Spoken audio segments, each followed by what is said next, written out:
Hello and welcome to the next video machine learning. इस वीडियो में हम ये देखेंगे कि मल्टीपल लीनियर रिग्रेशन में बैकवर्ड एलिमिनेशन किस तरह से की जाती है।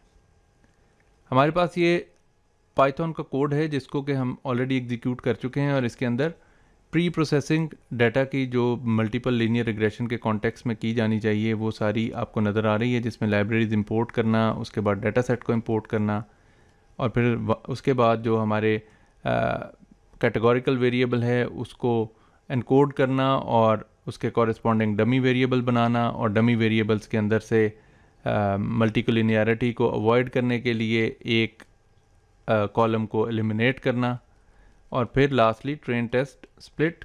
यहाँ पे हमारी प्री प्रोसेसिंग कंप्लीट हो गई और उसके बाद फिर हमने मॉडल को ट्रेन किया और उसे फिट किया। फिट का मतलब कि हम यहाँ पे ट्रेन कर रहे हैं और वो सारे के सारे हमारे कोफिशिएंट्स जो हैं वो फाइंड आउट कर लेगा और लास्टली ये हमने प्रिडिक्शन की।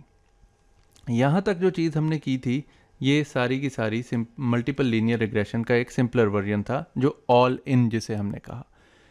तो हमने जो वेरिएंट्स पढ़े थे उसमें ऑल इन वाला जो है वो हमने इस तरीके से कंप्लीट कर लिया।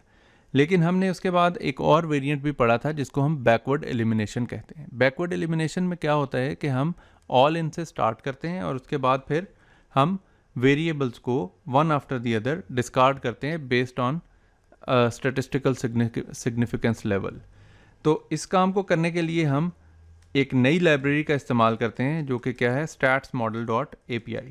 इसको हम अगेन एलियस दे रहे हैं sm का, ताकि हम आसानी से इसे यूज़ करें और पूरा नाम हमें ना लिखना पड़े। तो सबसे पहले मैं इस लाइब्रेरी को इंपोर्ट करता हूँ। रिमेंबर कि मैंने जो पिछला कोड चलाया था वो ऑलरेडी मैं प्री प्रोसेसिंग का और मॉडल की प्रेडिक्शन का वो ऑलरेडी एग्जीक्यूट कर चुका हूँ। उसके बाद जो इम्पॉर्टेंट चीज़ है वो ये है कि x में अगर आप देखें तो x में हमारे पास ये वेरिएबल्स नज़र आ रहे हैं, 5 के 5 वेरिएबल्स, जिसमें से के 3 डिफरेंट तरह के जो एक्सपेंसेस कंपनीज इनकर कर रही हैं डिफरेंट हेड्स में, और 2 हमारे डमी वेरिएबल्स जिनमें कि हमने थर्ड जो हमारी स्टेट थी उसको एलिमिनेट कर दिया था, थर्ड डमी वेरिएबल को मल्टीकोलिनियरिटी को अवॉइड करने के लिए। और इस तरीके से ये हमारे पास नज़र आ रहा है।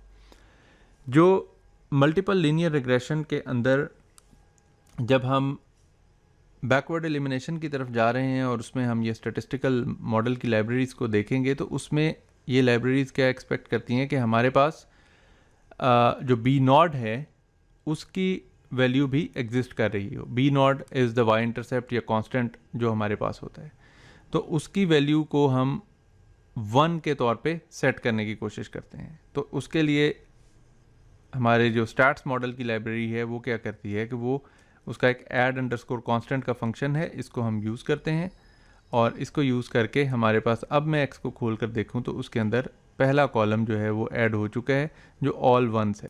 Basically this is B nought और बाकी के जो वेरिएबल्स हैं वो x1, x2, x3, x4 और x5 हमें नज़र आ रहे हैं। हम बैकवर्ड एलिमिनेशन के अंदर सबसे पहले एक ऑप्टिमल x करते हैं। तो ऑप्टिमल x जो है उसमें ऑल इन के कॉन्टेक्स्ट में हमने सबसे पहले तमाम के तमाम वेरिएबल्स को ऑन बोर्ड कर लेना है। तो यहाँ पे हमारे पास अब कुल मिलाकर 6 वेरिएबल्स हो चुके हैं, 5 इनपुट वेरिएबल्स और छठा जो अभी हमने ऐड कांस्टेंट किया है। तो ये 0, 1, 2, 3, 4, 5 जो हैं ये सारे के सारे हम x ऑप्ट के अंदर ले जाते हैं। So what is the idea of x opt?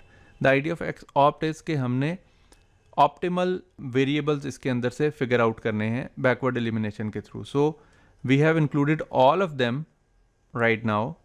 तो इनके अंदर से अगर मैं x ऑप्ट आप यहाँ पे देख भी रहे हैं कि इट्स अगर मैं यहाँ पे प्रिंट x ऑप्ट लिखता हूँ ऑप्ट और इसको एग्जीक्यूट करता हूँ तो यूल सी के सारे वेरिएबल्स जो हैं वो हमें यहाँ पे नज़र आ रहे हैं, ये ऑल वंस वाला और उसके बाद बाकी के। तो x ऑप्ट के अंदर तमाम के तमाम वेरिएबल्स शामिल हैं।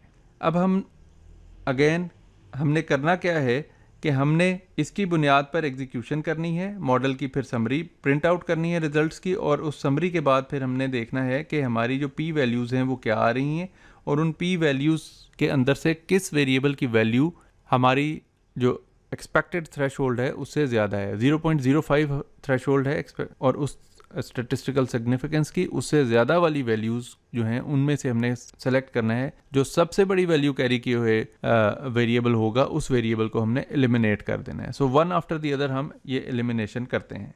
इसके लिए regressor underscore ordinary least square is equal to sm.ols। Ordinary least square हम y और x ऑप्ट की मदद से हम ये करेंगे। x ऑप्ट को .to लिस्ट हम कर लेते हैं क्योंकि ये जो y और x ऑप्ट है ये दोनों लिस्ट की फॉर्म में होने चाहिए। y is already in the form of list और इसकी बुनियाद पे हम मॉडल को फिट करते हैं। तो ये रिग्रेसर हमारा जो है ऑर्डिनरी लीस्ट स्क्वायर के मुताबिक ये एग्जीक्यूट कर जाएगा, यानी कि मॉडल ट्रेन हो जाएगा। और उसके बाद फिर ये जो ols.summary है ये हमारा जो y प्रेडिक्ट और y टेस्ट है उसके मुताबिक जो रिजल्ट्स आते हैं उसको ये प्रोजेक्ट करता है। तो ये मैं थोड़ा आपको अब यहाँ पे राइट साइड पे आपको स्क्रीन को ज़रा गौर से देखना होगा और यहाँ पे आपको इस टेबल को अंडरस्टैंड करना है। इस टेबल के अंदर ये जो कॉलम हमारा P वाला है, ये P वाले कॉलम को आप देखिए, ये हमारे सारे वेरिएबल्स नज़र आ रहे हैं कांस्टेंट जो कि ऑल वंस थे, x1, x2, x3, x4 and x5। इसके अंदर से ये जो सेकंड नंबर वाला है ये 0.95 है, जो थर्ड x2 है वो 0.99 है, x3 is 0, x4 is 0.6 and x5 is 0.123। तो इन सारों के अंदर से 0.99 यानी कि 99% p वैल्यू जो है वो किसकी है, x2 की। तो x2 की 0.99 वैल्यू आ रही है P की। हम 0.05 तक टॉलरेट कर रहे थे यानी कि 5%, ये तो 99% पे है, बहुत ही ज़्यादा है। लिहाजा सबसे पहले इसको एलिमिनेट कर दिया जाना चाहिए। यहाँ इंपॉर्टेंट बात यह है कि आप देखिए कि 0, 1, 2, 3, 4 और 5 इस तरीके से ये वेरिएबल्स पड़े थे। तो ये जो 2 है इसको हमने एलिमिनेट करना है, जिसका मतलब ये है कि ये 2 अब नेक्स्ट टाइम नहीं होना चाहिए और यही हमने किया। हमने नेक्स्ट टाइम मैंने इसी कोड को कॉपी पेस्ट करके रखा हुआ है और उसके अंदर से 2 मैंने डिलीट कर दिया। ये वाला 2 जो है now it's no more there. अब मैं इसी कोड को जो कॉपी पेस्ट किया है 2 के बगैर उसको एग्जीक्यूट करता हूँ। ये एग्जीक्यूशन हुई, ये कोड बिल्कुल सेम है, सिर्फ 2 को एलिमिनेट किया। 2 को एलिमिनेट करने के बाद हमारे पास ये एक नया चार्ट बन गया है। इसके अंदर अगर हम देखें तो अब हमारे पास कॉन्स्टेंट x1, 2, 3 और 4 हैं।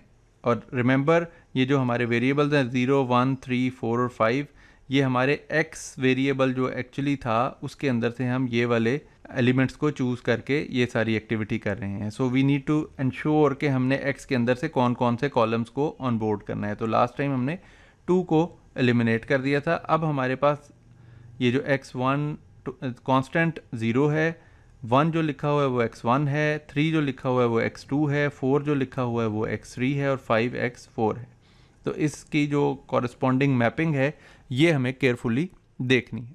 इनमें से अगर हम देखें तो 0.94 p वैल्यू आ रही है किसकी, x1 की, which is the second variable in x opt. So the second variable is this 1। So next time हमें इस 1 के बगैर इसको हैंडल करना है। So that means 0, 3, 4 and 5 and this is what we can see is down the line. तो अब 0, 3, 4 और 5 को जब हम प्रोसेस करेंगे तो लेट्स प्रोसेस इट एंड सी। अभी मैंने इसकी एग्जीक्यूशन की और अब हम p वैल्यूज़ को देखें तो हमारे पास constant looks fine, so 0 is okay, x1, 3 is also fine और फिर उसके बाद x2 जो है वो 0.6 पे है which is greater than 0.05। So this number 4 should be eliminated, number 4, और ये इसकी सबसे बड़ी वैल्यू है क्योंकि x3 जो है वो भी 0.1 पे है। So number 4 should not be there which is the case. तो अभी मैं इसकी एग्जीक्यूशन करता हूँ। सो देयर वी आर, इसको मैंने एग्जीक्यूट किया। अब इसकी एग्जीक्यूशन के बाद हमारे पास 3 ही वेरिएबल्स है। 3 वेरिएबल्स के अंदर से जो हमारी p वैल्यूज़ हैं वो 0, 0 और 0.06 है, marginally greater than 0.05। So let's eliminate x2 as well which is going to be the last one, 5। so 0 and 3 are left। 0 और 3 के मुताबिक जब मैं इसे चलाऊंगा तो दैट विल बी इट। और यहाँ पे अब मेरे पास जो दोनों के दोनों वेरिएबल्स हैं जो रिटेन कर रहे हैं उन दोनों की वैल्यू जो p वैल्यू है वो 0.000 है। इसका हरगिज़ ये मतलब नहीं कि ये 0 है, ये बहुत छोटी वैल्यू है जो कि 3 डिजिट्स तक उसमें 0 ही नज़र आ रहे हैं and that is why it is carrying 0.000। तो इस तरीके से अब मेरे पास जो ऑप्टिमल जो वेरिएबल्स बचे वो 0 और 3 हैं। तो ये 2 वेरिएबल्स हैं जिनकी बुनियाद पे मॉडल बैकवर्ड एलिमिनेशन ये सजेस्ट कर रही है कि ज़्यादा बेहतर रिजल्ट्स दे देगा।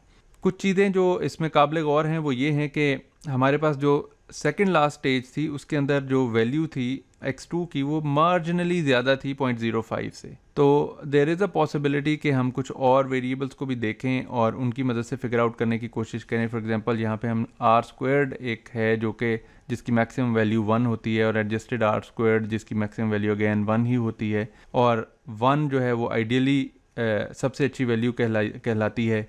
तो आर स्क्वायर्ड 0.95 इसमें नज़र आ रहा है और एडजस्टेड आर स्क्वायर्ड जो है वो 0.948 नज़र आ रहा है। जबकि लास्ट वाले केस में आर स्क्वायर्ड को अगर हम देखें तो वो 0.947 है और एडजस्टेड आर स्क्वायर्ड 0.945 है, 0.948। सो एडजस्टेड आर स्क्वायर यहाँ पे बेहतर है बनिस्बत इसके जो हमें आखिर में नज़र आ रहा है। तो ये जो एडजस्टेड आर स्क्वायर्ड है ये एक अगेन बेहतर एवैल्यूएशन मेजर है जिसको हम अगले लेक्चर में डिस्कस भी करेंगे मल्टीपल लीनियर रिग्रेशन या लीनियर रिग्रेशन की एवैल्यूएशन के हवाले से। इस बारे में क्या कंसिडरेशंस होनी चाहिए वेरिएबल्स को एलिमिनेट करते वक्त, हम क्या कुछ पहले भी रुक सकते हैं या ओवरऑल किन किन मेजर्स की बुनियाद पे हमें इसको फिगर आउट करना चाहिए, ये डिस्कशन हम करेंगे अगले लेक्चर में। Till then enjoy machine learning.